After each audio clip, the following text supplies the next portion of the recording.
성경에는 가능하면 즐겁게 지내라고 말씀이 나오고 있죠. 그래서 인생이 즐겁게 지내는 것보다 나은 것이 없다라고 이렇게 얘기를 하고 있습니다.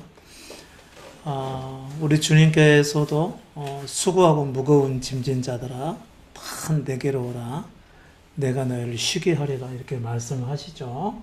자, 일정은 좀 참고하시고요.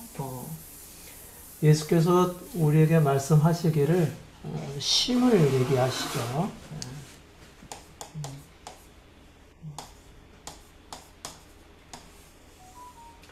내가 너희를 쉬게 하리라. 수고하고 무거운 짐진 자라고 그랬죠.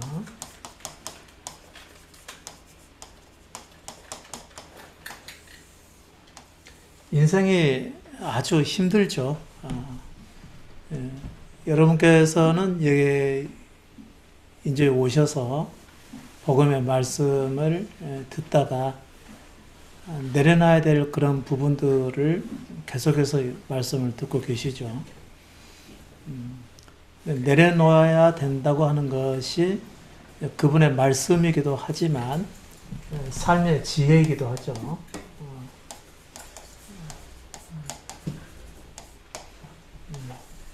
삶의 지혜라고 하는 얘기는 모든 사람에게 적용이 되는 진리가 있습니다. 이제 이 진리를 알지 못하면 우리 생각대로 살게끔 돼 있죠. 그래서 자기 생각이나 본능적 생각이죠. 본능적 사고. 그 다음에 본능적 판단에 의해서 살아가게 되는데 이게 전부 왜곡이 되어 있죠. 왜곡이 되어 있고 하나님을 알지 못하기 때문에 자기만의 생각을 가지고 살아가거든요. 이것은 삶의 지혜가 없다는 것과 똑같습니다. 위기를 만났는데 그 위기를 피하기 위해서 기도를 한다든가 이것은 본능적인 생각에 해당하는 것이지 본능적 자기만의 판단이지 말씀에 기록된 것은 아닙니다. 그 다음에 성공을 위해서 어떻게 해서든지 많은 시도를 하게 되는 거죠. 모든 지혜를 다 짜서 말이죠. 모든 힘과 능력을 다 활용해서 여러 가지 시도를 다 행하게 되는 것. 이것이 뭐죠? 본능적 판단에 의한 삶이라고 보는 것이죠. 이렇게 되면 이것 자체가 왜곡된 것이기 때문에 반드시 바라던 결과를 얻을 수가 없게끔 되어 있고요. 혹시 자신의 시도가 대단히 치밀하고 그 다음에 철두철미해서 원했던 것을 이루었다 하더라도 정말 자기에게 돌아와야 될 기쁨이나 만족은 없다는 것이죠. 그러니까 우리의 왜곡된 사고가 그것을 이러고 이와 같은 것들을 추구하게 만드는 거죠. 이런 게 다 뭐냐면 수고하고 무거운 짐이 되는 것이죠. 그래서 예수께로 가게 되면 마치 우리가 어떻게 사느냐에 따라서 삶의 결과가 달라진다라고 생각하는 것. 이게 바로 우리의 왜곡된 사고라는 거죠. 하나님을 알지 못하고 진리를 모르기 때문에 본능적으로 자기 생각이나 판단에 따라서 살아가는 것이죠. 또 여러분의 생각을 가장 강하게 지배하고 있는 것이 뭐죠? 물질이죠. 뭐 돈으로 대개는 이제 얘기가 되는 것인데 사람들은 이 돈이 없으면 못 산다고 생각을 하는 것이죠. 아니다, 나는 주님을 더 사랑한다. 그렇지만 그러나 그 사람의 실제적 삶으로 파고 들어가서 물질의 바탕이 하나도 없어지잖아요. 그럼 그 사람은 반드시 주님도 버리게끔 되어 있습니다. 물론 나는 아니야 라고 이렇게 말씀하실 분들이 많을 거라고 생각을 합니다. 그러나 그 상황까지 가게 되면은 인정하게 될 겁니다. 모든 사람이 다 그렇게끔 돼 있거든요. 넌 안 보고도 아는 것이 뭐냐면 우리 육신이 그렇게끔 돼 있습니다. 우리 육신의 타고난 생명 안에가 자기 자신을 우상화 시키거든요. 그래서 자기 잘 되는 것이 가장 주된 그 삶의 목적이 되는 거거든요. 저도 그 전에 예수를 믿고 모든 것을 다 내려놓고 이제 목회자가 되기 위해서 신학교를 가고 또 세상에서 뭐 명예나 또 내가 원하는 것을 성취하거나 이런 것들을 다 버렸다라고 생각을 했었습니다. 그런데 막상 목회를 이제 시작을 하면서 제 속에 감추어 있던 것들이 서서히 드러나기 시작을 했죠. 저는 부단히도 저를 사랑했던 것 같아요. 그게 명예였었죠. 예수를 믿고서 크게 그분의 일을 하고 싶었고 그걸 통해서 제 영광을 얻고 싶어 했었던 것이죠. 반드시 내가 예수를 믿으니까 성공적으로 뭘 하더라도 잘 돼야 된다라고 하는 중압감이 제 속에 항상 작용을 하고 있었던 것이죠. 뭐였냐면 우상이었죠. 제가 제 자신을 우상으로 섬기고 있었던 거였죠. 그때 가서 알게 된 겁니다. 아무튼 예수께서는 이렇게 살아가는 모든 사람들을 수고하고 무거운 짐진 자들하고 얘기를 하는 것이죠. 또 그 당시에는 수많은 그 유대인들이 있었죠. 여러분 유대인들에게 있어서의 가장 큰 짐이 뭘까요? 짐은 하나님의 백성으로서의 삶이죠. 하나님께 합당한 삶을 살고자 하는 것들이 그들에게 있어서는 짐이었었죠. 아니 왜 그게 기쁨이 되지 않고 짐이 됐을까요? 그것은 우리 존재의 본질이 이미 하나님이 없는 상태에서 타락한 생명을 가지고 이미 하나님을 떠나 있는 생명을 가지고 태어나거든요.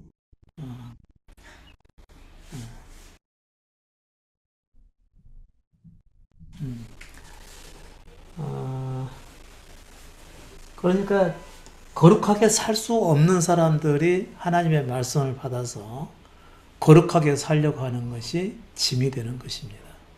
여러분이 그 전에 이제 오시기 전에 신앙생활을 하면서 나는 하나님 말씀대로 살아야 돼 라고 그렇게 마음의 부담을 가지고 그분의 뜻대로 살려고 했던 것들이 그게 다 짐이 되는 겁니다.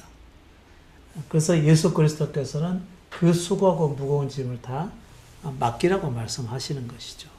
그리고 내 안에서 쉬라고 초청을 하시는 것입니다. 근데 이제 우리 대부분의 한국 사람들은 교회에 가면서 오히려 더 삶이 바빠지게끔 됐죠. 주일 성수 해야 되지. 그 다음에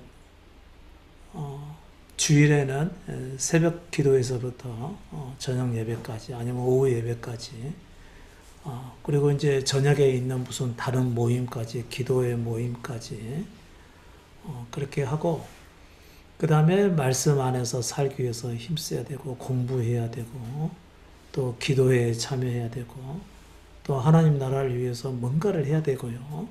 또 교회의 확장과 발전을 위해서 뭔가 기여를 해야 되고 이 모든 것들은 우리 삶에 있어서 수고하고 무거운 짐이 되는 거죠. 차라리 안 믿었을 때보다도 훨씬 더 많은 짐을 지고 살아가게 된다는 거죠. 이것은 결코 예수 믿는 삶이 아니죠. 실제로 그냥 살던 사람들이 누구든지 교회를 가게 되면 굉장히 여러 가지 조건들을 이제 얻게 되죠.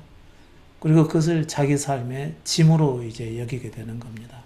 처음에는 기뻐서 예배도 드리고 또 기도에도 참여하고 그리고 선한 일을 자꾸 하려고 하니까 거룩한 모임이라고 생각을 해서 참여를 하는데 문제는 함께 모이는 사람들과의 어떤 갈등이 생겨나게 되고 어떤 당이 생겨나고 서로 시기하고 질투함이 생겨나고 분쟁도 일어나고요.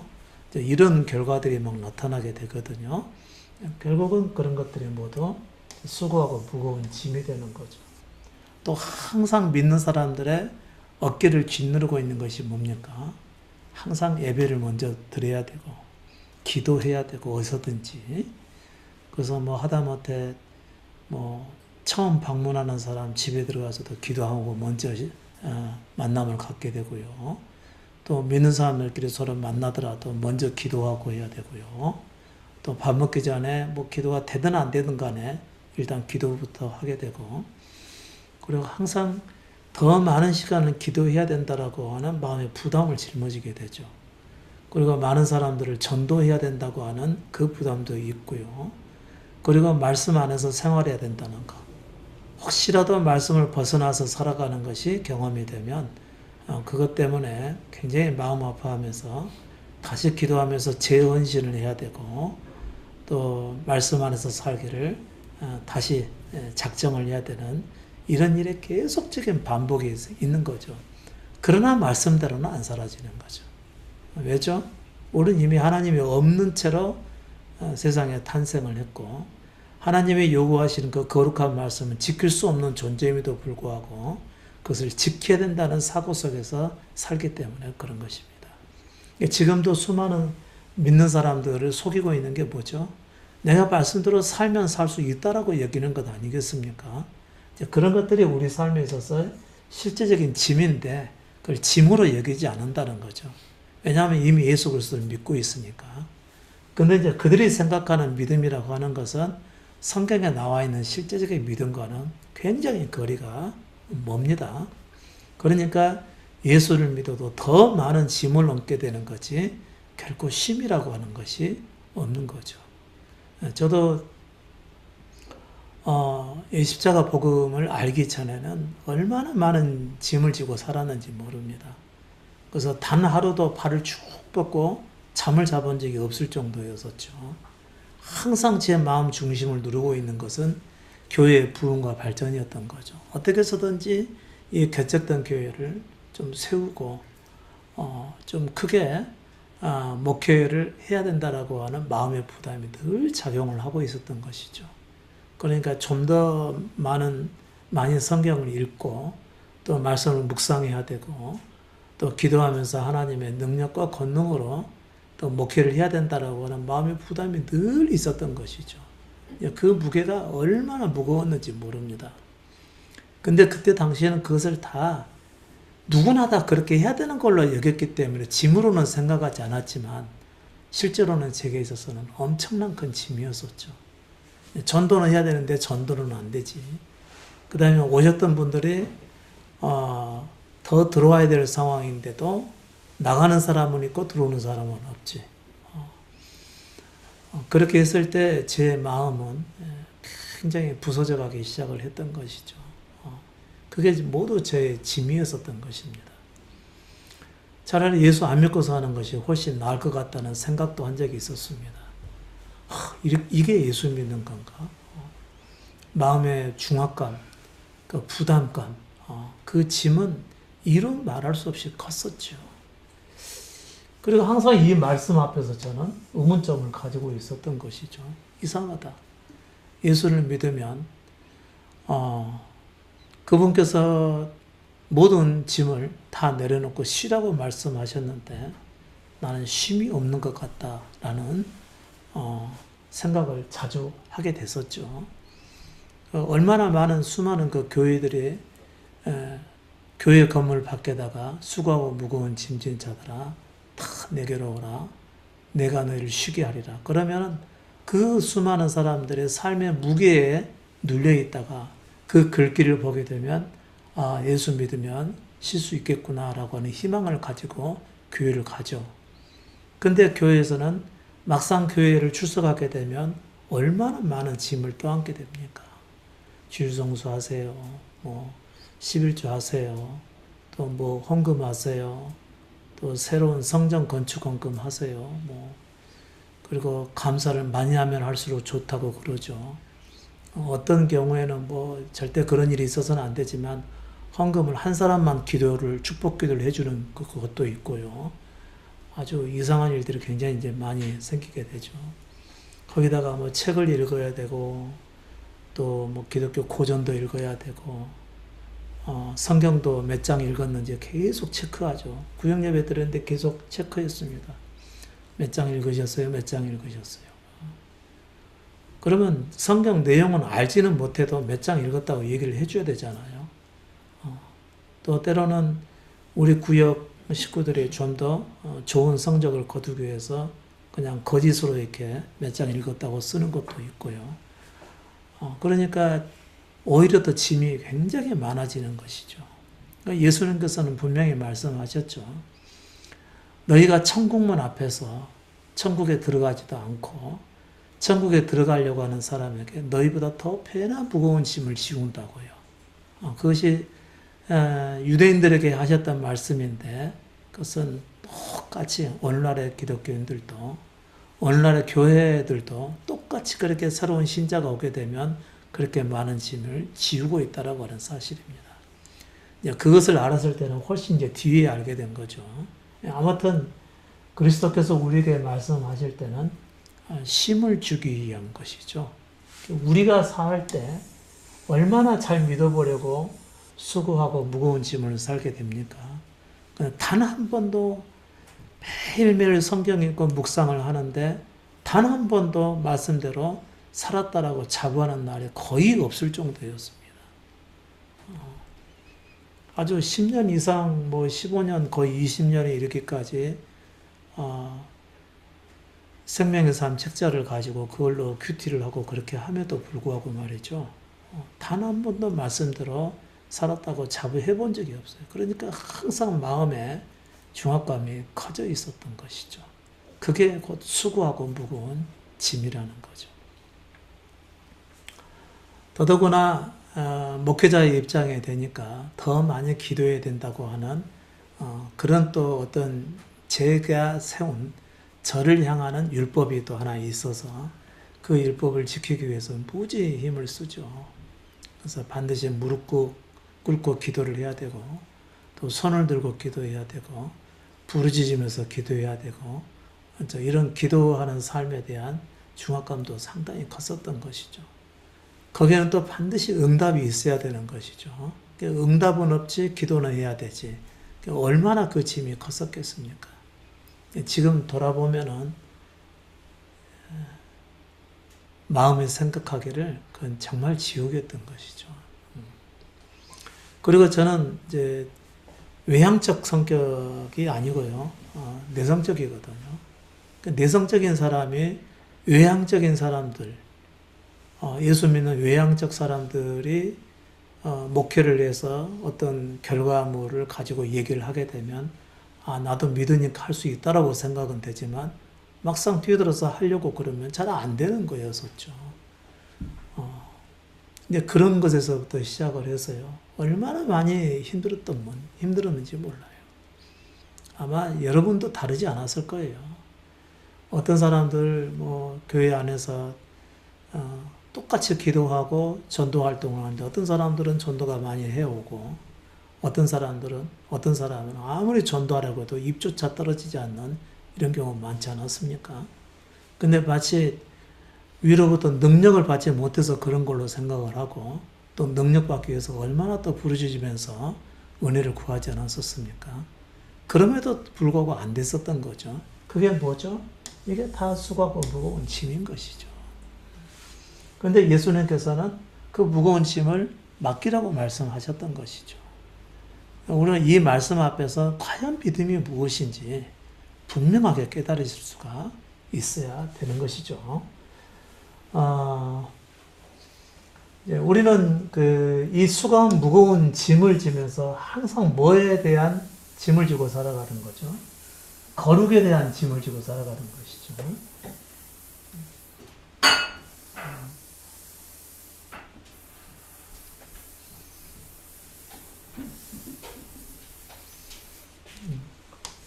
거룩에 대한 짐을 지고 살아가는 이게 아주 무거운 짐이죠. 우리는 타락한 존재로 타고났기 때문에 거룩한 삶을 살 수가 없습니다. 근데 이제 성경에 기록이 되어 있고 또 율법의 말씀이 있기 때문에 하나님의 말씀대로 살아야 된다라고 하는 어떤 율법적 사고가 작용이 되죠. 그러니까 어떻게 쓰든지 말씀대로 살고자 하는 거룩한 삶이 크게 목표가 되어 있는 것이죠. 근데 우리는 거룩한 삶을 살 수 없게끔 되어 있습니다. 그러니까 우리를 속였던 거죠. 우리 자신에게 속았던 거죠. 우리의 왜곡된 사고가 하나님 말씀대로 살고자 하면 그분께서 기뻐하시고 도와주셔서 거룩한 삶이 가능할 거라고 생각을 했었던 것입니다. 근데 그것은 스스로에게 속은 것이죠. 만일 우리가 거룩한 삶을 살 수가 있었다라고 한다면 과연 그리스도가 이 세상에 오실 이유가 있었겠습니까? 하나님 요구하시는 대로 다 살아드릴 수가 있었다면 그리스도께서 거룩한 삶을 살게 하기 위해서 우리를 구원하기 위해 세상에 오셨는데 그분이 오실 이유가 있었겠냐는 얘기죠. 근데 예수를 믿으면서 계속해서 본인이 거룩을 위해서 노력을 하게 수고하고 애쓰고 노력을 한다라고 한다면 그건 예수를 믿고 의지하는 것이 결코 아니라는 얘기입니다. 이 말씀과 정면으로 배치가 되는 것이겠죠. 그리스도는 분명히 우리에게 수고하고 무거운 짐을 다 내려놓고 내 안에서 쉬라고 말씀하시는데 우리는 쉼이 없는 겁니다. 그러고 나서 제가 후에 십자가를 경험하고 나서 처음으로 예수 믿은 후로 예수 잘 믿어봐야 되겠다는 이후로 처음으로 발을 뻗고 편하게 그냥 깊은 잠을 자고 일어나게 되죠. 그리고 나서 마치 몇십 년 동안 잠을 잤다가 깬 사람처럼 너무 개운하게 일어난 거죠. 이게 이제 믿어지기 시작하는 것입니다. 그 뒤로부터 제 삶은 이제 즐거움으로 바뀌게 되는 것이죠. 자, 이것도 다시 한번 여러분에게 알려드립니다. 자, 우리 모든 사람들은 타고난 육신의 삶을 살아가게끔 되어 있죠. 육신을 가지고 살아가는 사람의 두 부류가 있습니다. 두 부류는 한 사람은 외적 조건을 충족시키기 위해서 살아가는 삶이고 이것을 이제 행복이라고 얘기를 한다면요. 모든 사람이 행복을 향해서 살아가고 있죠. 여기서 예수를 믿는 사람들이 육신을 안에서 예수 그리스도를 믿고 그 안에서 거룩한 삶을 살고자 하는 사람들이 마치 목적이 예수 그리스도인 것처럼 말은 하지만 그러나 그것은 모두 자신이 느끼고자 하는 행복에 초점이 맞춰져 있다는 사실입니다. 자기 행복이죠. 그러니까 사실상 모든 육신을 가진 타고난 사람들은 육신을 가지고 타고난 사람들은 자기 행복이 우상입니다. 자기 행복이 우상이에요. 그런데 그 행복을 얻기 위해서 외적 조건들을 자꾸 갖추고자 하는 것이죠. 그 중에서 가장 첫 번째 가는 것이 물질이겠죠. 누구나 다 돈을 벌기 위해서 살아가는 것이죠. 물질이 있으면 산다고 생각을 하니까 걱정도 없죠. 그 다음에 하고 싶은 거 다 할 수가 있죠. 갖고 싶은 거 가질 수가 있죠. 남을 부러워할 필요도 없죠. 미래에 대한 염려도 없죠. 사는 나의 문제를 가지고 서로 싸울 필요도 없는 것이죠. 그러니까 대개는 이 물질적인 문제를 조건이 되면, 외적 조건이 충족이 되면 그냥 자기 만족을 하게 되는 거죠. 자기 만족과 기쁨을 갖게 되는 것이죠. 그래서 이 외적 조건이 좋아지게 되면은 예수를 믿는 사람이라 할지라도 할렐루야를 막 외치지 않습니까? 또 이런 조건들이 제대로 충족이 안 되면은 기도의 제목이라고 생각을 하는 것이죠. 그래서 한 개인이 가지고 있는 기도의 제목들은 엄청나게 많아지는 거죠. 이것은 모든 사람이 다 여기에 해당합니다.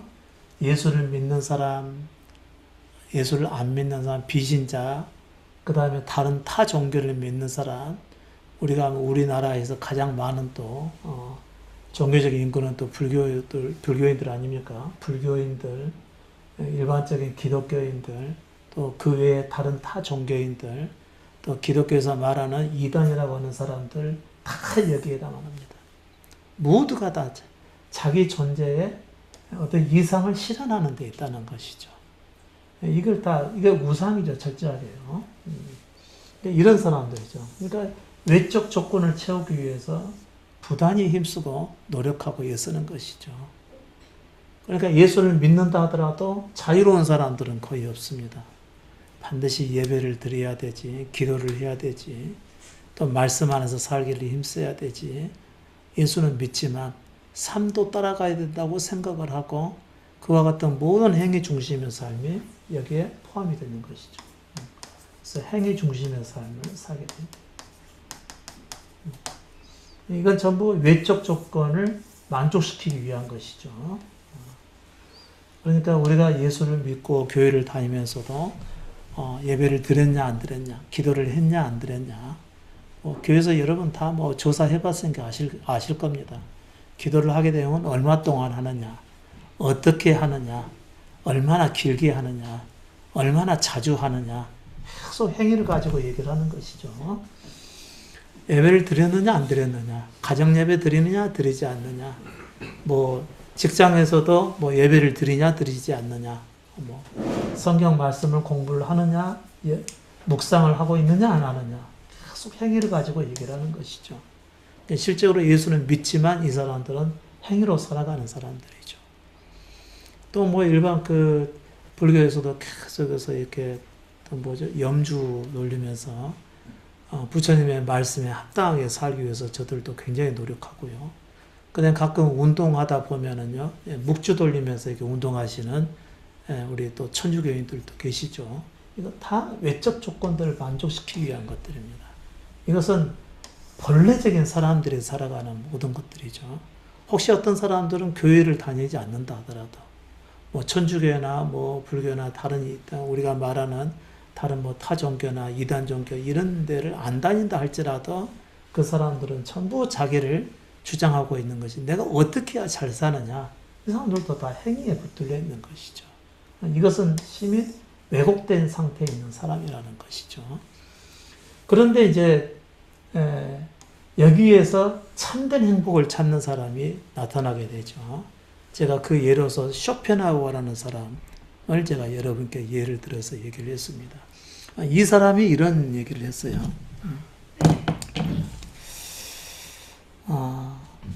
행복은 외적 조건이 아니라, 외적 조건이 이게 아니고 내적인 만족과 깨달음이 있다고 그랬습니다.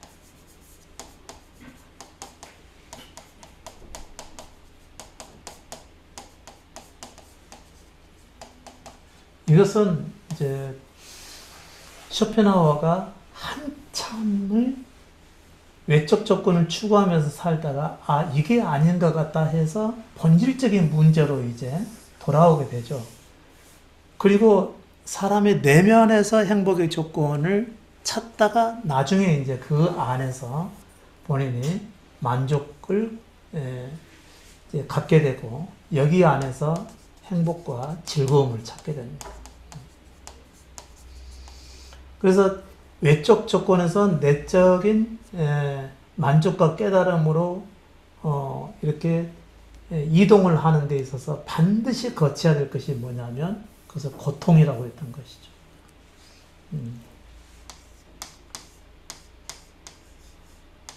이 고통, 자기가 깨어지는 고통을 감수하면서 내적인 만족과 깨달음을 향해서 살아가는 것이라 했던 것이죠. 이 고통은 뭐냐면 외적 조건을 채우기를 내려놔 버리는 것이죠. 진정한 문제는 외적 조건이 있는 게 아니고 내면의 만족과 기쁨이 있다는 사실을 발견하고 내면으로의 여행을 시작을 하게 되는 거죠. 그러니까 외적 조건이 채워지지 않은 상황에서 내면으로의 여행을 하기 때문에 거기에는 반드시 고통이 따르게 되는 것이죠. 남들만큼 외적으로 만족스럽지 못한 삶을 살아가게 되는 것이거든요. 저는 이게 굉장히 합당한 말이라고 생각을 합니다. 제가 목회를 하다가 왠지 변화되지 않으시는 사람들, 성도님들, 교인들이죠.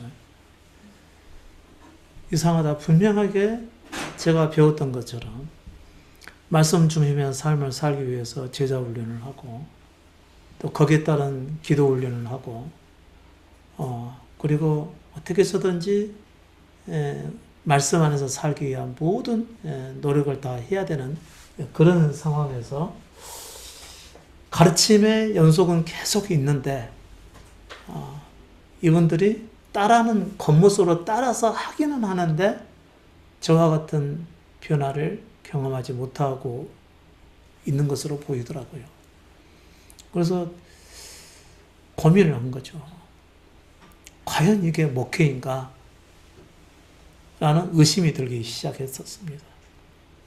과연 내 안에 하나님을 모시고 그분 안에서 말씀을 전하고 있는 것인가? 정말 이게 정상적인 목회인가?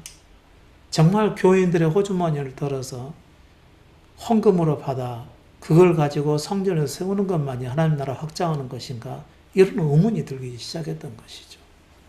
그리고 사람이라고 하는 것은 근본적으로 변화가 되지 않는 것 같다고 하는 이제 이런 거의 확신에 이제 확신을 갖게 되는 것이죠.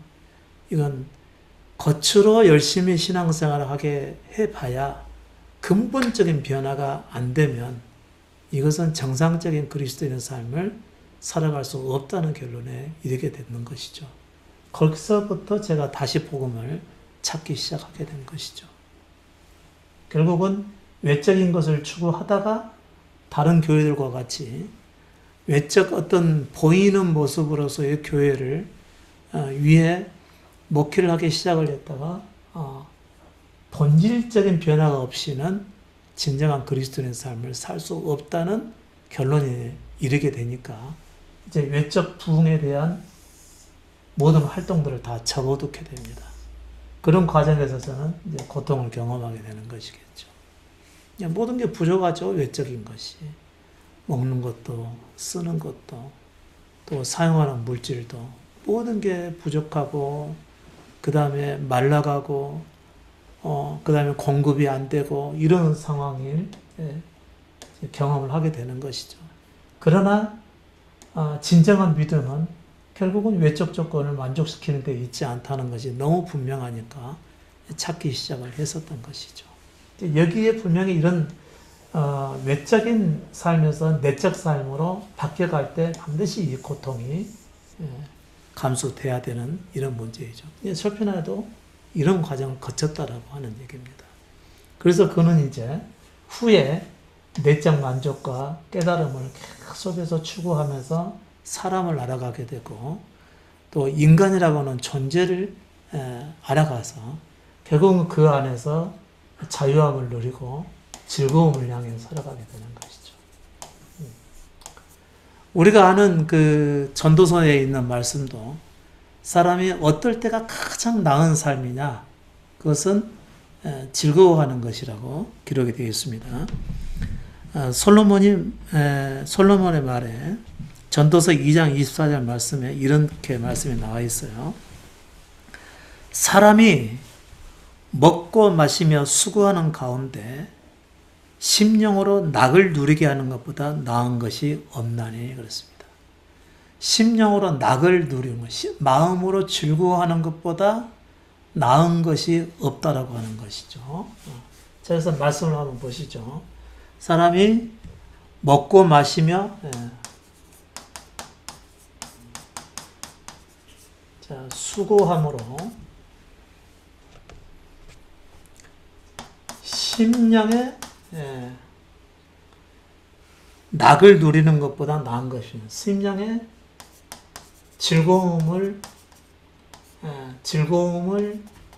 갖는 것보다 나은 것이 없대요. 자, 여러분, 먹고 마시며 수고하는 것이 뭐죠?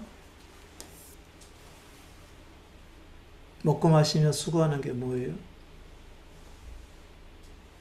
일하는 거죠. 일하는 거예요. 먹고 살기 위해서 일하는 거라는 거예요.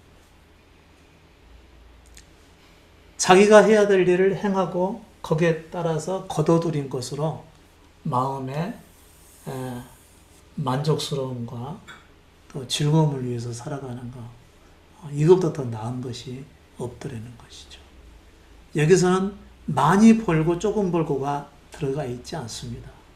적든 많든 간에 내가 살기 위해서 일할 것이 있고, 그리고 그 일한 것을 통해서 적은 수입이든 많은 수입이든 간에 그것으로 내가 만족스러워하고 즐겁게 살고자 하는 것, 이것보다 더 나은 것이 없답니다.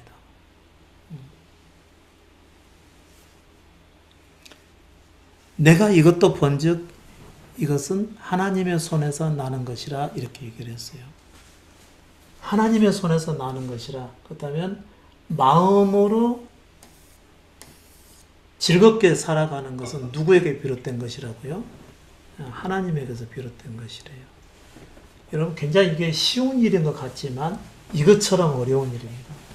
그러니까 거의 대부분의 사람들은 외적 조건을 만족시키기 위해서 살아간다는 것이고, 그런데 하나님으로부터 비롯된 어떤 사람은 아니다, 이것보다도 보다 더 사람이 행복을 갖는 데는 근본적인 이유가 있다.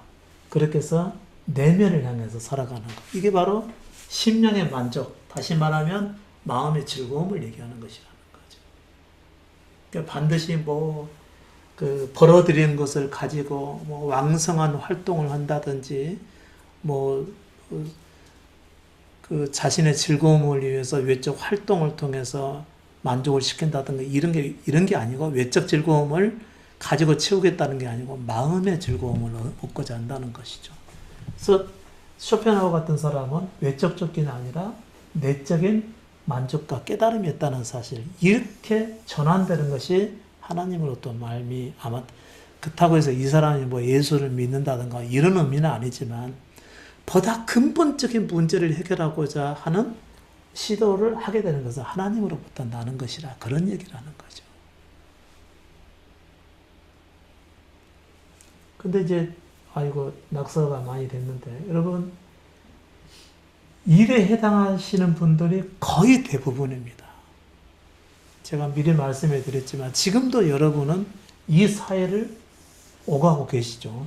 십자가 복음을 듣고는 계시지만 여전히 외적 조건에 만족을 시키기 위해서 여러분께서는 내면의 것을 추구하기 위해서 고통을 감수하는 것이 아니고 여전히 외적 조건을 향해서 살아가는 면이 더 크다는 것이죠. 여기서 지금 벗어나고 있지 못한다는 얘기죠. 그래서 쇼펜하우어도 이것을 뭐라고 했냐면 깨어짐이라고 얘기를 한 것입니다.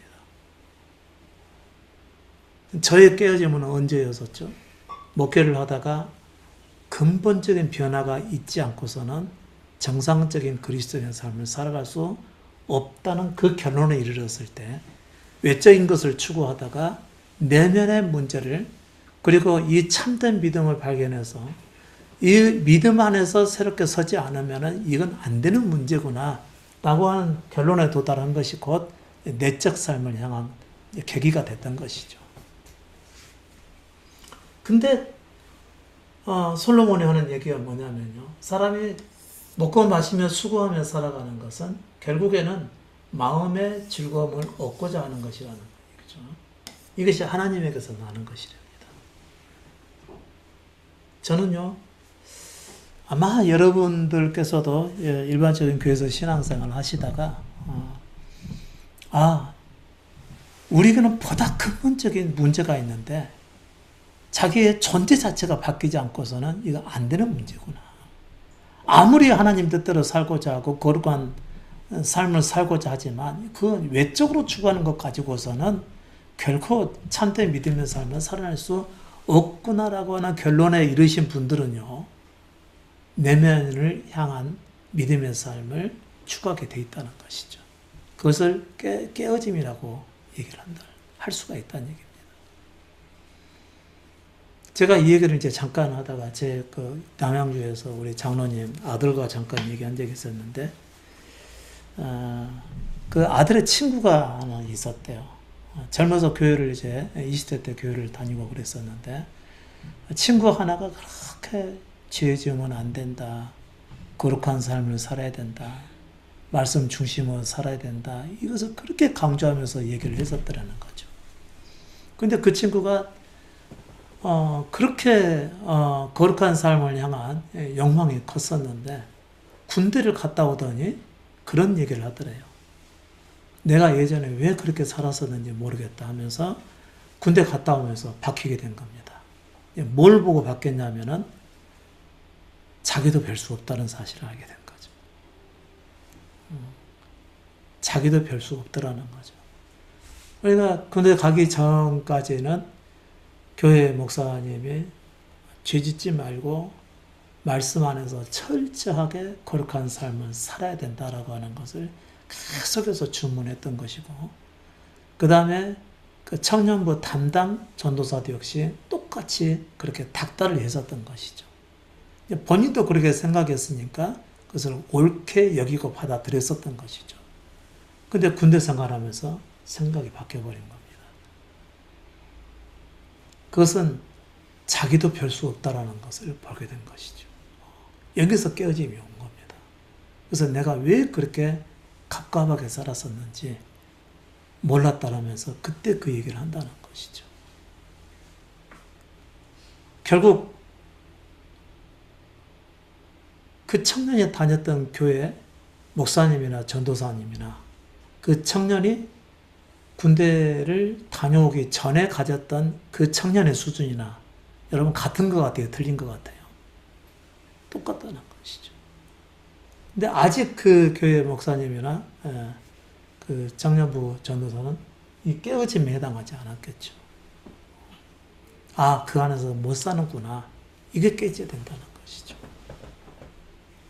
그 깨어지는 고통이 있어줘야 된다는 겁니다. 그래야 내면을 향한 믿음의 삶이 여기서부터 시작이 된다는 얘기입니다. 여러분께서도 인조에서 들려지는 이 말씀들을 받아들이기까지 분명히 여러분의 삶에서 뭔가가 맞지 않는다고 하는 것을 조금이라도 깨달았기 때문에 아니면 느꼈기 때문에 이 말씀을 들을 수 있는 귀가 있었는지도 모르는 것이죠. 근데 거기 이제 미약하신 분이 있고 좀 강하신 분이 있다는 그 차이점은 있을지 모르겠지만, 아무튼 타고난 내 본성적 삶으로서는 거룩한 삶이 안 된다라고 하는 이 결론에 이르렀을 때야 이 복음을 향해서 살아갈 수가 있다는 것이죠. 근데 이제 쇼펜하우어 같은 사람들이나 모든 철학자들은 이제 여기에 해당되는 거죠. 거지가는 철학자들이요. 소크라테스 같은 경우도 네 자신을 먼저 알라고 그러죠. 우리 내면의 본질부터 보라고 하는 거죠. 사람들은 말만 하고 지키지 않는데, 말만 하고 지키지 못하는 자기 자신을 알지 못하면은 말도 그렇게 함부로 하지 않을 거라고 하는 그런 말씀이 되는 것이겠죠. 그러니까 대개의 철학자들은 사람의 내면의 본성적 문제를 이제 파헤치기 시작을 하게 되는 것이죠.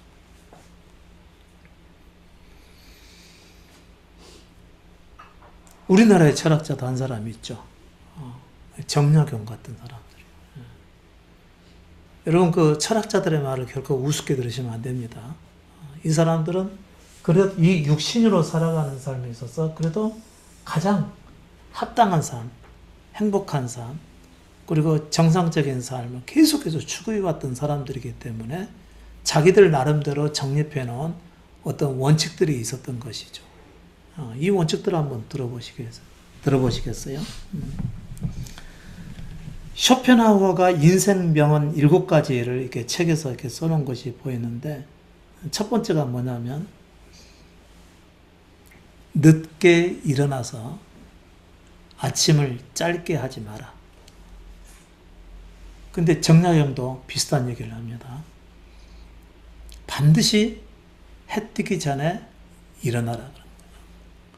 여기서부터의 삶이 시작이 되는 겁니다. 저도 십자가 복음 깨닫기 전에는 아침이 늦었습니다. 근데 복음을 깨닫고 나서부터는 갑자기 삶이 조금씩 바뀌어가기 시작을 한 거죠. 그리고 아침에 일어나서 말씀을 보고 또 묵상하고 또 하루를 시작하는 것이 좋아지기 시작을 했던 거죠. 전 처음부터 이렇게 하지 않았었어요. 굉장히 저도 게을렀던 사람 중에 하나였고, 살아가면서 제일 힘들었던 일이 뭐냐면 새벽기도 하는 거였어요.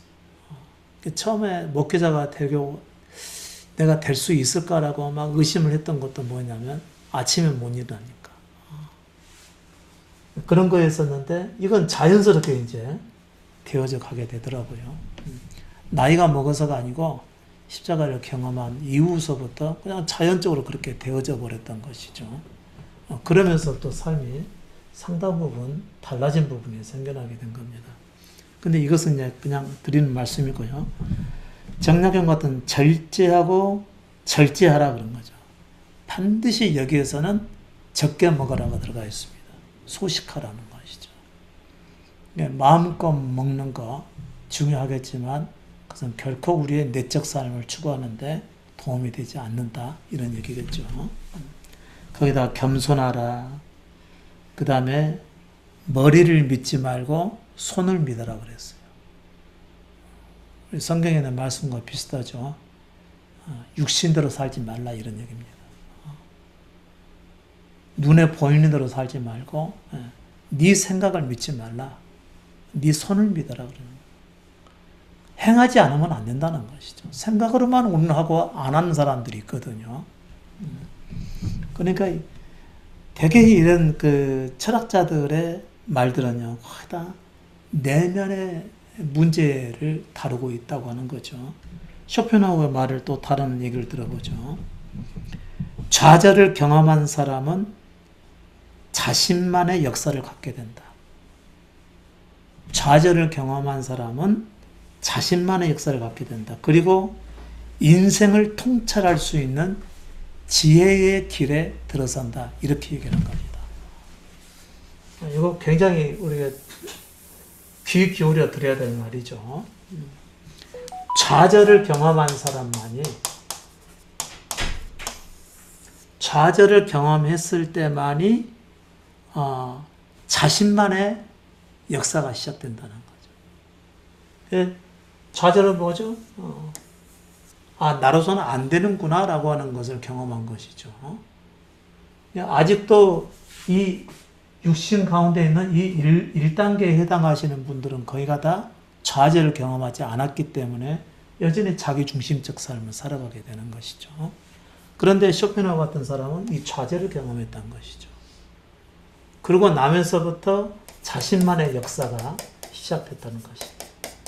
그 다음에 인생을 통찰할 수 있는 지혜가 여기서부터 시작이 됐다고 그랬어요. 인생을 향한 지혜. 이 사람이 말하는 인생의 지혜는 뭘까요? 육신대로 살아서는 안 된다는 걸 얘기하는 겁니다. 예, 정약용도 거의 비슷한 얘기를 하게 된 거죠.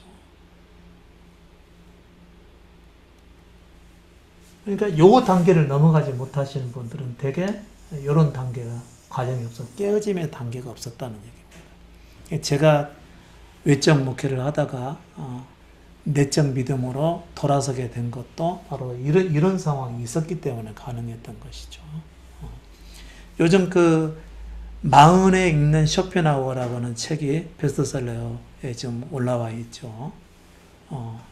아마 그 쇼펜하우어를 읽었던 그 사람도 40대에 어떤 삶의 변화가 생기게 된 거죠. 그 전까지는 외적 만족을 위해서 살았던 사람이었었는데 살다가 보니까 사람의 진정한 문제는 내면에 있다라고 하는 사실을 경험했는데 그게 이제 쇼펜하우어의 영향을 받았던 본인이 그런 상황에 처해서 쇼펜하우어의 말이 도움이 됐던 어떻게 된 건지는 저는 확실히 알 수는 없어요. 그런데 이 내적인 삶을 추구하게 되는 데는 그만한 고통이 따른다라고 하는 것이고 쇼펜하우어 같은 경우는 그것을 좌절이라고 얘기를 했었던 것이죠. 저 같은 경우도 마찬가지죠. 이런 내적인 믿음으로 향하게 될 때는 나로서는 안 되는구나 라고 하는 그 좌절을 경험했을 때 비로소 참된 믿음을 추구하는 단계가 있었던 것이죠. 제가 오늘 잠깐 저희 집에 달려 있는 그 카렌다에 보니까 말씀에 이런 게 나와 있어요. 시편 22편 27편의 말씀인데요. 땅의 모든 끝이 여호와를 기억하고 돌아오며. 이거 한번 보세요. 좌절. 땅의 모든 끝이 여호와를 기억하고 돌아오며. 여호와를 기억하고 돌아오며 이렇게 했습니다. 모든 나라의 모든 족속이 주의 앞에 예배하리니. 주 앞에 예배하리니. 이런 말씀이 나와 있어요. 예배하리니. 시편 22편 27편에 나와 있는 말씀입니다. 여러분, 이 육신에 속해 있는 사람들은 이것도 육신대로 이제 해석을 하게 되죠. 그러니까 결국에는 모든 나라와 족속들이 주님 앞에 돌아와서 우리와 같이 예배하는 때가 오겠구나, 이렇게 풀이를 하겠죠. 근데 그런 의미가 아닙니다. 여기 보세요. 땅의 모든 끝이 그랬어요. 여러분, 땅의 모든 끝이 뭘까요? 이게 자기에 대한 절망의 때를 얘기하는 겁니다. 이게 바로 말세를 얘기하는 거예요. 여러분, 말세는 세상 말이 아니라 누구의 말이라고 그랬죠? 우리 자신들의 말세라고 그럽니다. 그러니까 땅의 모든 끝이라는 얘기는 육신에 속한 사람들의 모든 한계의 끝을 얘기하는 겁니다. 이것을 다른 단어로 말하면 이게 좌절이라는 것이죠. 나로서는 안 되는구나. 이게 종말을 맞은 사람을 얘기하는 거예요. 그랬을 때 그리스도 앞에 나가서 머리를 조아리는 상황이 된다, 이런 얘기인 거죠. 자기에게선 더 이상 길이 없으니까. 그래서 그렇다면 여호와를 기억하고 돌아오며 그랬으면, 그러면 땅의 끝에 자신의 종말에 이르지 못하는 사람들은 하나님 앞에 돌아갈 수 있을까요, 없을까요? 겉으로는 잘 믿죠. 믿기는 믿는데, 겉으로는 하나님을 믿고 섬기고 있는데 실제적으로 누구를 섬기고 있는 거죠? 자기를 섬기고 있는 것이죠. 그러니까 땅의 끝에 이르지 못한 사람들은 결코 이런 전환의 단계를 거치지 못한다, 그런 얘기인 거죠. 그리스도께서 세상에 오셔서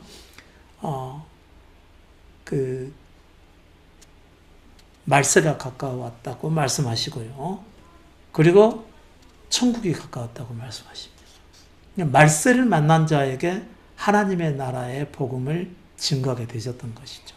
그때서 그 하나님의 말씀을 듣는 사람들이 생겨나는 겁니다. 자기에 대한 좌절에 이르는 사람들이 말이죠. 잠깐 쉬었다 하시죠.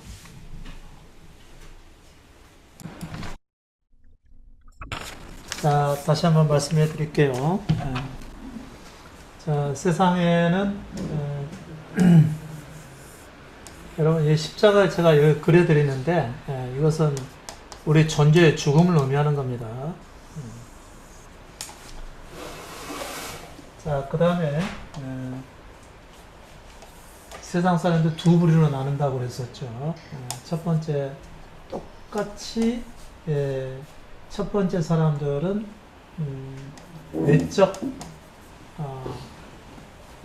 외적인 만족을 위해서 살아가고 있고, 그 다음에 두 번째 사람은 내면의 깨달음을 향해서 살아가는 거죠. 그 다음에 이 첫 번째 사람이 두 번째 사람을 옮겨가기 위해서는 반드시 뭐가 경험됐다고 그랬죠? 자기에 대한 좌절이 경험돼야 된다고 그랬죠. 이것은 반드시 삶에서 고통이 수반된다고 얘기했습니다.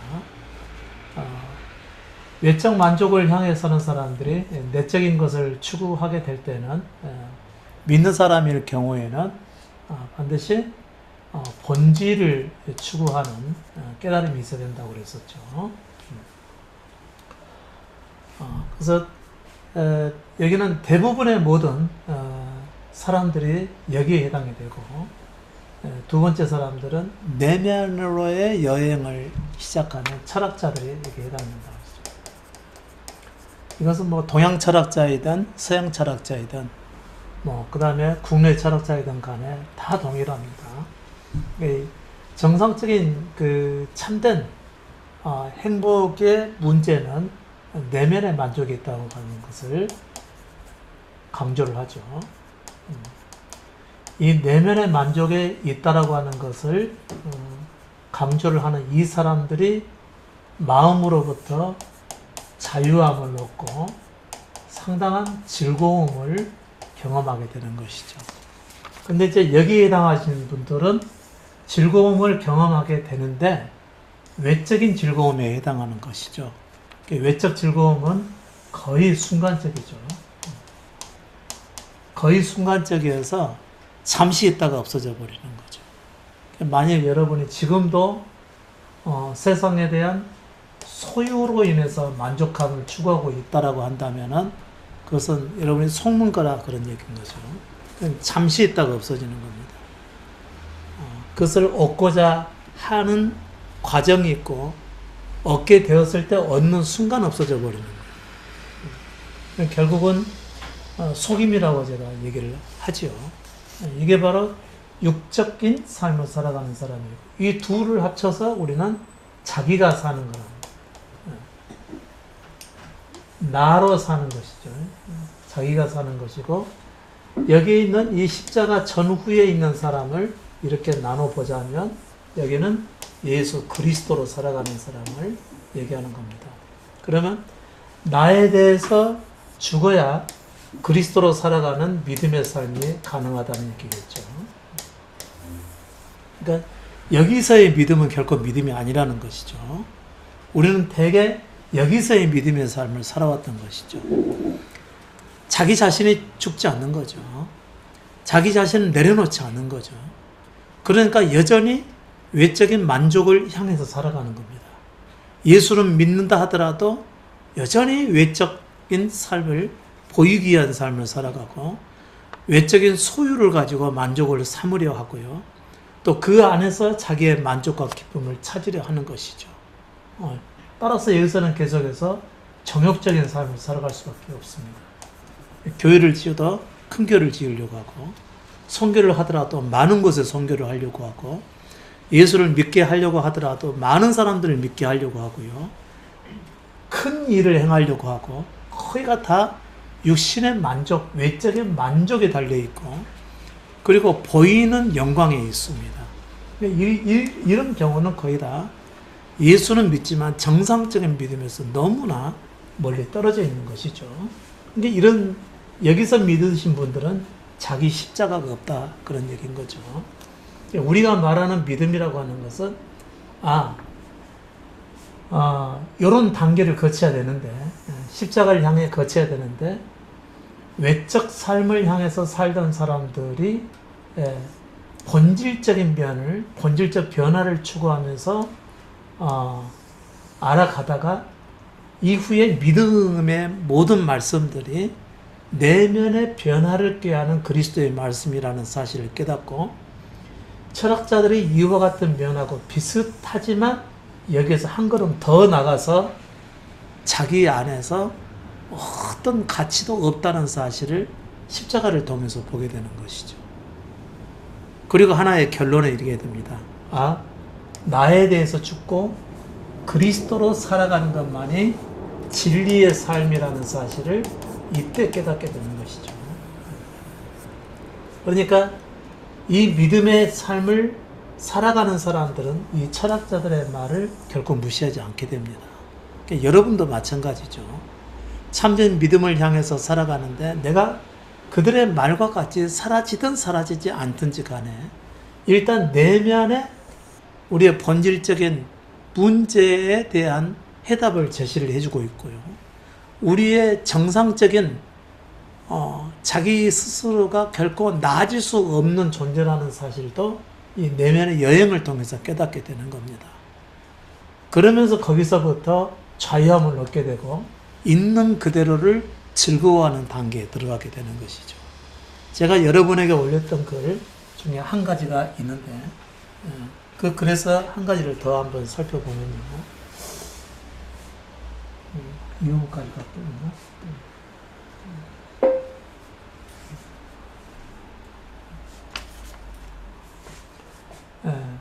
어떤 이 세 사람이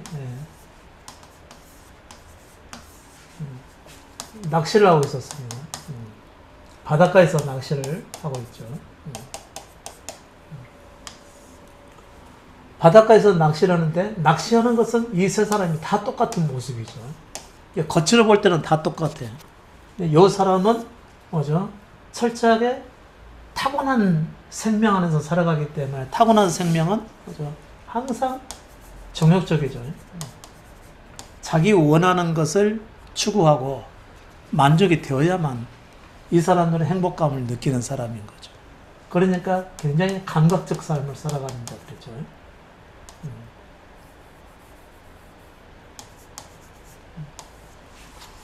예수 믿는 사람들이 자신들에게 좋은 일이 있으면 할렐루야를 막 외치는 것도 마찬가지죠. 외적 접견이 자신들의 뜻에 부합이 됐기 때문에 그런 것이죠. 기도 응답을 받았을 때 굉장히 막 감동을 하죠. 어디에 속해서 그런 거죠? 바로 여기에 속해서. 자신의 원하는 것이 이루어졌기 때문에 굉장히 기뻐하는 것이죠. 감각적이죠. 원하는 것을 얻었기 때문에 기뻐하는 것이니까 동물적인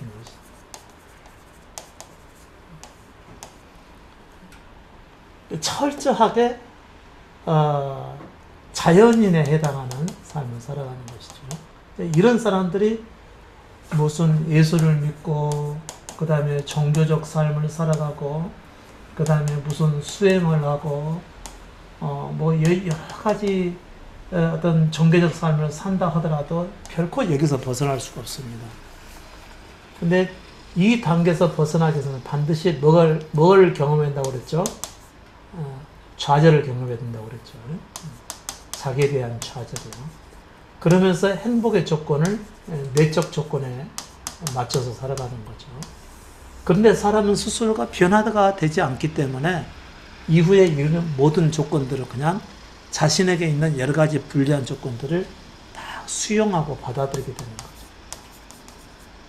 수용하고 받아들이면서 이 사람들은 내가 내 자신을 극복하기 위해서 노력해야 되는 게 아니고 내게 주어진 내 모습이 있는 그대로를 받아들여야 된다는 차원에서 그것을 삶의 지혜라고 얘기를 하는 것입니다.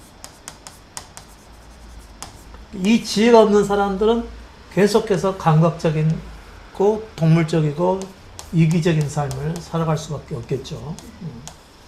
그러니까 자신에게 충족이 되면, 이익이 되면 좋아하고 손해가 되면은 아주 거부 반응을 일으키는 것이죠. 이거 바로 자연인적 삶을 살아가는 경우인 것이죠. 그런데 이번에 해당하는 사람들은 삶의 지혜가 생긴 거죠. 인간은 주어진 삶을 살아가는 것이 가장 잘 사는 것이다. 이와 같은 결론에 이르게 되는 거죠. 그러나 이 두 가지 삶은 다 누구 중심으로 살아가는 거죠? 자기가 중심입니다. 육신에 속한 자기가 중심돼서 살아가는 삶이기 때문에 철학자들의 말이 참고가 되고 삶의 지혜는 될 수 있을지언정 영원한 세계와는 상관이 없다라는 얘기입니다. 그런데 세 번째 사람들은 여기 있는 사람들도 상당한 자유를 누리게 되죠. 그리고 쇼펜하우어 같은 사람도 이와 같은 삶의 지혜를 통해서 즐거움을 추구하게 됩니다. 할 수만 있다면 즐거워하는 삶을 살게 되는 것이죠. 마치 솔로몬이 얘기를 했던 것처럼 말이죠. 사람이 수고하고 애쓰면서 자기에게 쑥하고 애쓰면서 즐거워하면서 살아가는 것보다 더 나은 것이 없다는 결론에 이르러서 가능하면 즐겁게 살려고 하는 것이 최고의 삶이라는 것을 알고 그 안에서 살아간다는 거죠. 이게 이제 삶의 지혜에 해당하는 삶이겠죠. 근데 세 번째 사람들은 전혀 다른 문제죠. 그러니까 첫 번째 사람은 낚시를 하는데 이것은 자신의 삶과 연결된 거죠. 생업이죠. 고기가 많이 잡히면 좋아하고 안 잡히면은 오늘은 버렸네라고 여기고 별로 그렇게 기분이 썩 좋지 않는 이런 감각적인 삶을 살아가게 되겠죠. 그러나 2번에 해당하는 사람은 잘 돼도 주어진 대로, 안 잡혀도 주어진 대로 단지 행하는 것 자체를 즐거워하는 것이죠. 그게 훨씬 더 높은 차원의 삶을 살아가는 것이겠죠. 근데 세 번째에 해당하는 사람들은 자기가 사는 것에 대한 죽음을 경험하게 되는 거죠. 이런 사람은 거듭남이죠. 자기 안에 전혀 새로운 생명을 받아들이게 되는 거죠. 이 생명 안에서의 삶을 살아가는 것입니다. 그러니까 이 세 번째 사람은 자기와 상관이 없는 거예요. 그냥 그리스도 안에서 살아가는 것이죠. 겉으로 볼 때는 다 똑같이 낚시를 하니까 사람들이 평범하게 다 비슷해 보이지만 그러나 사람들은 각자가 너무 엄청난 갭이 있다라고 하는 것이죠. 이 그리스도 안에서 살아가는 사람들은 뭐가 있다고 그러죠? 자유함이 있다고. 여기서는 자유가 있어요, 없어요? 없죠. 왜요? 내가 마음껏 살았다가는 자신에게 복이 없다라는 사실을 알기 때문에. 이 사람들은 철저하게 자기 행위를 스스로 다스리려고 하니까 자기의 생각 속에 감옥에 갇혀서 살아가게 되는 것입니다. 그러나 정상적인 그리스도인들은 자기에 대한 죽음을 받아들이면서 자기로부터 해방을 받기 때문에 그리스도 안에서 모든 것을 할 수 있는 자유가 생기게 되는 것이죠. 그래서 바울은 이렇게 얘기를 한 것이죠. 고린도전서 6장 12절 말씀 보면 이런 말씀이 나와 있습니다.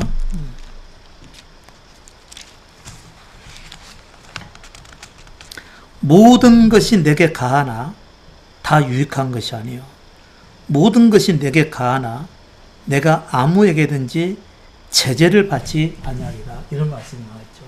그러니까 이 단계에 있는 그리스도인에게 준 말씀이라 그런 얘기인 거죠. 자, 그럼 이제 그리스도인의 얘기로 돌아가 봅시다. 자, 그리스도인은 모든 것이 다 가하다고 했어요. 모든 것이.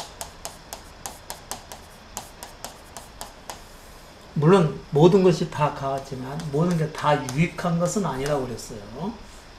그 다음에 모든 것이 다 가능하지만 아무에게도 제재를 받지 않는다고 그랬어요. 왜요? 그리스도 안에서 살아가는 것입니다. 자기가 없고 그리스도 안에서 살아가는 것이기 때문에 그리스도 안에서 모든 것을 행할 수 있는 자유가 있다라고 하는 것을 얘기를 하는 것이죠. 자, 근데 이제 이것은 사실은 굉장히 어려운 얘기입니다. 지금 여러분은 이 입장에서 이 말씀을 듣기 때문에 어렵게 되는 것이죠. 그러나 실제로 이제 그분 안에 계시는 분들은 이 말씀의 의미를 분명하게 알게 됩니다. 그래서 믿음을 갖게 되면 이게 뭘 의미하는 것인지를 곧바로 깨닫게 돼요. 그러나 저는 여러분에게 이것을 미리 이제 알려드리기 위해서 이 말씀을 드리는 겁니다. 진정한 그리스도인은 그리스도께 자기 존재를 드리고 뭐든 할 수 있는 자유가 있습니다.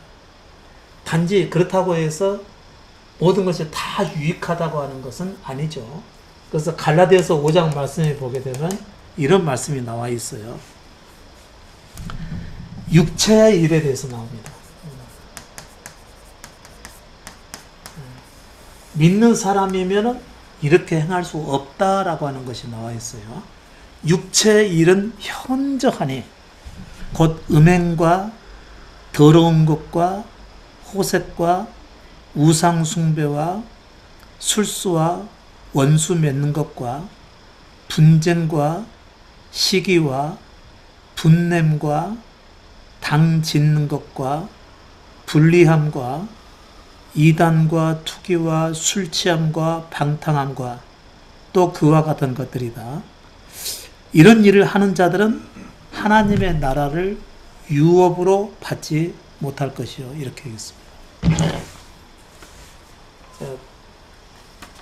육체, 모든 것이 다 가능하지만 육체의 일은 너무 현저해서 이런 것은 해도 되냐 안 되느냐에 뭐 의문을 가지고 물어볼 것도 없이 이건 확실히 믿는 자로서 있어서는 안 되는 일이야. 본인이 안다, 그런 얘기인 거죠. 본인이 안다는 거죠. 모든 것이 다 가능한데 안 되는 것은 본인이 안다, 이런 얘기입니다. 만일 이 본인이 아는 것 중에서 뭐 음행, 더러운 거, 호색 뭐 이게 쭉 나열된 것이 혹시라도 모든 것이 가하다고 해서 그런 육체의 일까지 행한다면 그 사람은 어떻게 된다고 그랬죠? 하나님의 나라를 유혹으로 받지 못한다고 그랬다는 것이죠. 그런 육체의 일까지도 본인이 분별하지 못하고 행하게 된다면 아직 하나님의 나라를 유혹으로 못 받는다, 그런 얘기인 거죠. 그러니까 여기에 이 육체의 일을 행하는 사람은 이 자유함에 있지 않다는 걸 얘기하는 겁니다. 정상적인 믿음 밖에 있는 사람이다, 그런 뜻이라는 거죠. 그런데 자기 십자가를 통해서 자기 십자가, 자기 존재에 대한 죽음을 건너서 그리스도를 소유하고 얻는 사람들은요, 그 안에서 뭐든지 행할 자유가 있고 뭐든지 행하더라도 육체의 일과는 상관이 없게 된다, 그런 얘기를 의미하는 것이죠. 겉으로는 다 똑같이 평범하게 낚시하는 이 행위를 통해서 같은 일로 보고 저런 일을 믿는 사람으로서 해야 되느냐 말아야 되느냐 이런 입장에서 본다면 서로 다를 것이 없다, 그런 얘기인 거죠. 그러나 각각의 사람들은 모두 너무나 다른 입장에 서 있는 사람이다, 그런 뜻입니다. 정상적인 그리스도인들은 뭐가 있다는 얘기죠? 이 땅에서 모든 것이 그리스도께 있으니까 자신은 그리스도 안에서 자유함을 누리기 때문에 모든 것을 누릴 수가 있다라고 하는 것이죠. 그래서 여러분께서 마음에 이건 해도 되고 이건 하지 말아야 되고 이것을 따지고 있다면 여러분은 아직 믿음 밖에 있는 것이죠. 믿음 밖에 있는 상황에서는 이분에게 있어서 가장 중요한 것은 믿음 안에 들어가는 일이 훨씬 더 중요하겠죠. 자기를 버리는 일이 우선돼야 되는 그런 일입니다. 그러나 그리스도를 철저하게 신뢰하고 자기를 자신의 전부로 섬기고 있다라고 한다면 그 안에서는 뭐든지 행할 자유가 있다라는 것이고, 그 자유함을 가지고 있는 사람은 내가 이렇게 해도 되는 것인가 아닌가 이런 물음이 없습니다. 뭘 행한다 하더라도요, 그분 안에서 살아가는 것이기 때문에. 그러니까 그런 사람들에게서는 모든 즐거움을 누릴 수 있는 자유도 있다, 그런 얘기인 거죠. 결국은 뭡니까? 본인이 어떤 단계에 있든지 간에 우리에게 있어서 가장 중요한 것은 뭐라고요? 인생을 즐겁게 살아가는 것이다, 그런 얘기인 거죠. 자, 우리는 이 믿음을 향해서 살아가고 있습니다. 이 믿음을 그리스도로 살아가는 믿음을 얻기 위해서 자기 존재를 그리스도께 드리게 나면 비록 아직 육신에 머물러서 혹시 믿음의 모습이 안 나타난다 하더라도 육체의 현저한 것만 제하고 행하지 않으면 그 안에서 어떤 즐거움을 취하여도 가장 가치 있는 삶이 될 거라, 그런 얘기를 하는 것이죠. 이보다 앞서는 것은 없다는 것이죠. 내적 여행을 통해서 자기가 어떤 존재라는 사실을 깨달은 철학자들도 자기 안에서 즐거운 삶을 살아가고 있다는 얘기죠. 솔로몬이 했던 말씀 중에서도 같은 말이 나와 있다는 거죠. 인생이 수고하며 자기 일을 행하고 즐거워하는 것보다 더 나은 것이 없다라고 얘기를 한 것입니다. 물론 가장 큰 즐거움은 그리스도 안에 들어가서 그 안에서 즐거움을 갖게 되는 것이겠죠. 어떠한 여러분께서는 자기를 주님 앞에 드리면 그 믿음의 모든 단계는 어차피 그리스도께서 주인이시기 때문에 그분께서 여러분의 믿음을 주장해 가실 것입니다. 여러분 자신을 맡겼다라고 한다면 세상 일에 매임이 없이 기쁜 일이든 슬픈 일이든 또 넘어지는 일이든 성공을 하시든 그 다음에 자신의 모든 소유를 잃든 얻든 간에 세상과 상관없이 그리스도 안에서 자유를 누리고 즐거워할 수 있기를 바란다는 것이죠. 저는 가능하면 여러분께서 즐거운 삶을 살아가실 수 있기를 바랍니다. 자, 우리에게 있어서의 반드시 갖춰야 될 지혜가 있습니다. 그 지혜가 뭐냐면요. 여러분은 결국은 거듭남에 이르러야 되겠죠. 이게 이제 여러분의 삶의 목표점이니까요. 그러나 이 거듭남과 믿음에 대해서는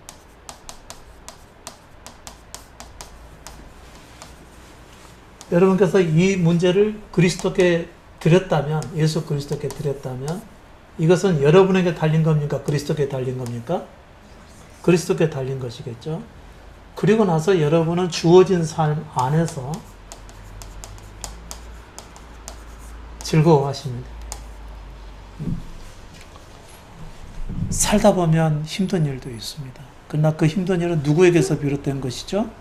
그리스도에게서 비롯된 것이죠. 살다 보면 넘어질 때도 있습니다.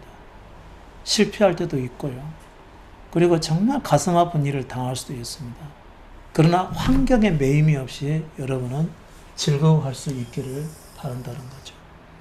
그래서 데살로니가에서도 데살로니가 전서에 있는 말씀에서도 항상 기뻐라고 그러잖아요.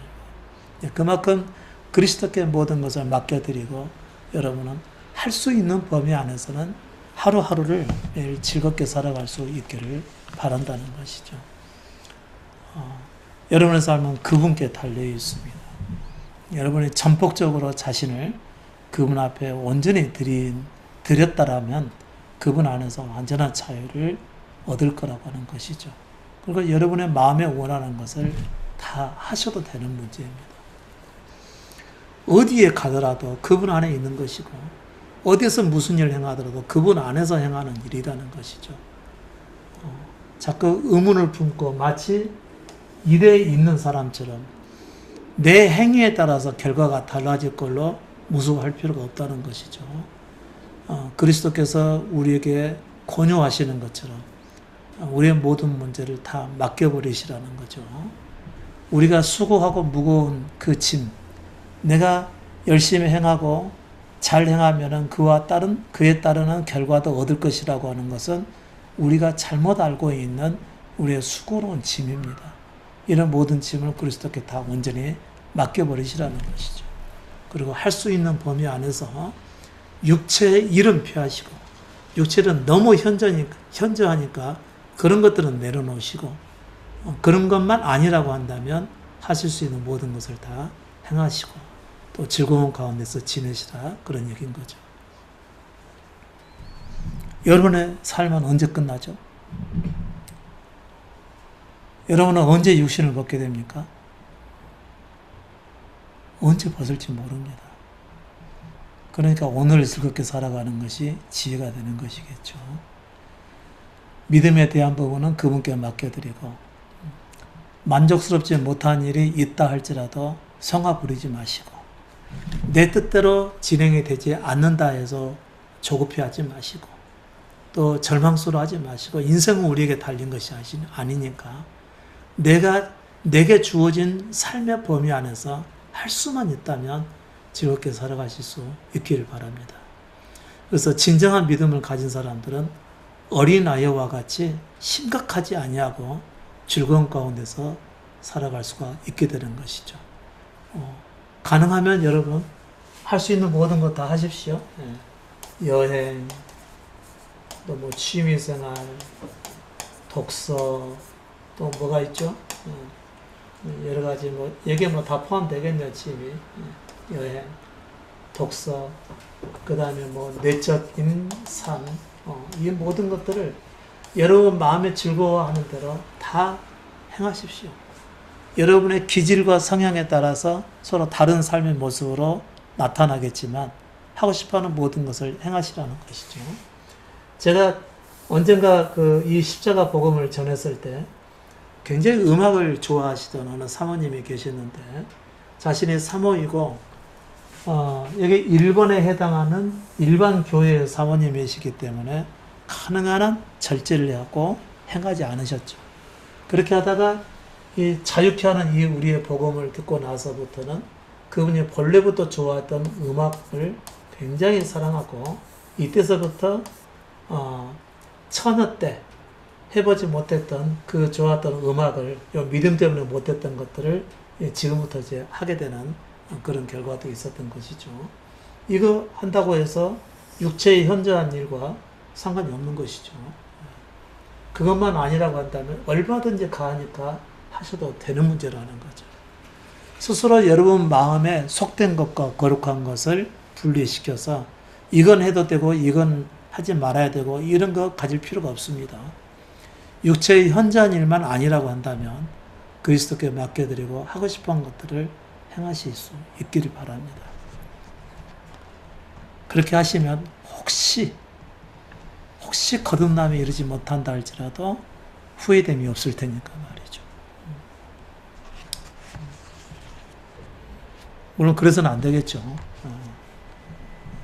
여러분 끝까지 믿음의 삶을 살으셔서 거듭남에 이르셔야 되겠지만 혹시 그렇지 못한다 하더라도 자유함을 얻고 즐거워하는 삶을 살아가게 된다면 이 땅에서 타고난 자신의 인생을 살아가는 데 있어서 후회함 없이 살아가게 될 거라 그런 얘기를 드리는 것이죠.